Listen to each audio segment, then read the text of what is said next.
This is Paul Acevedo of Windows Phone Central. And I'm Boris Pfeiffer, and I'm the lead programmer and one of the designers on Skulls of the Shogun. Cool. So, Boris, how did you end up working on Skulls of the Shogun? Jake, who's the CEO of 17-Bit and kind of the creative director for the game, and I, as well as Ben, our other sort of third core team member, we all met working at EA, working on big budget games. We were working on this Spielberg game that was this huge action RPG first-person shooter. Well, not a first-person game, very immersive kind of thing. That got canceled, and we kind of went our own sort of separate ways. And then Jay came to us with the idea for Skulls, and we really dug it. There wasn't not a lot of games like that, and we really wanted that kind of really wanted to play that game, basically. And now that Skulls is out, how do you feel about it, about the project as a whole? Yeah, I mean, I'm pretty happy with it. The reception, critically and user reviews and stuff have been pretty good. We're really happy with that. I'm really happy we got a 9 from Eurogamer. My last game that I worked on was that shipped was a PS3 launch title, and it got a 4 from Eurogamer. So they're picky, notoriously picky. Skulls of the Shogun launched on 3 Microsoft platforms. So can you give us an idea of how each version did in relation to each other? Mm-hmm. Yeah. So I can't talk actual sales numbers, but relatively speaking, the Windows Phone version was actually the best by a decent bit. I'm going to guess about probably about a third were Xbox, and not maybe half of a sixth were Windows 8, and the rest are pretty much Windows Phone at this point. It's kind of my guess. I haven't seen the most latest figures either, so. But yeah, we're pretty happy with we weren't sure what to expect, with Windows Phone, and there's no good numbers of well, how many Windows Phones are there, so yeah, we're definitely pretty happy with that. And what are some of the challenges you faced with developing it for multiple platforms? Yeah, it was definitely difficult just, to get on the original Windows 7 phone. It was pretty straightforward just with XNA. We're really, that's one of the reasons we chose XNA to begin with.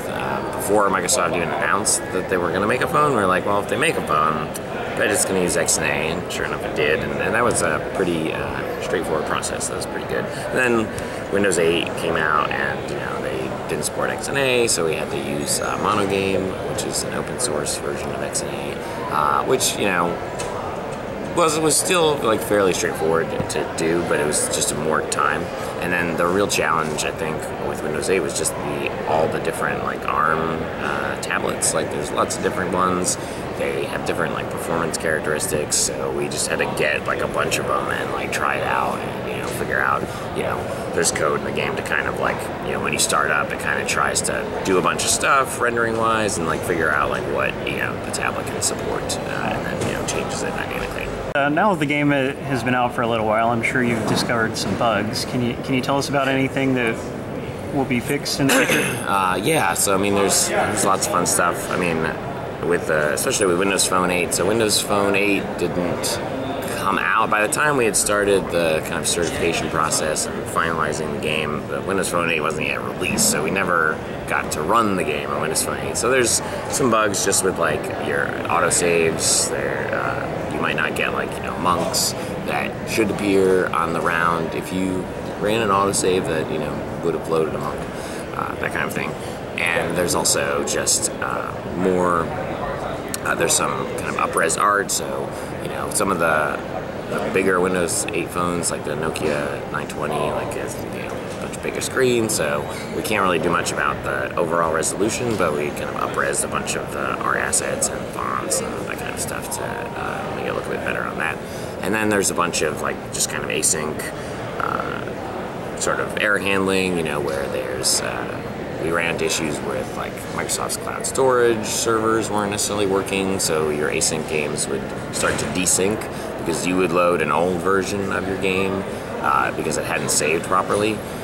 So there'll be better kind of error handling to detect that, and it'll tell you, and it'll also let you retry. Right now, you have to replay your turn because it was too difficult at the end of the kind of development process to go back and add that sort of handling to retry immediately was a bit difficult, taking a fair chunk of time. So we've done that. So now, if something goes wrong, you just hit retry and go again. What's the timeline looking like on the Windows Phone update?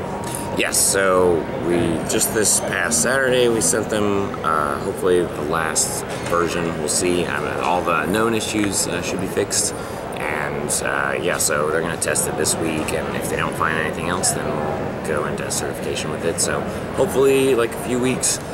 It's pretty hard to tell like when, just because we'll only know basically a few days before it's ready. So whenever it goes through and finishes certification. So, but hopefully in a few weeks at the very least. And what about the other platforms? They also have updates coming? Yeah, that's the other challenge, just all the updates have to go out at the same time.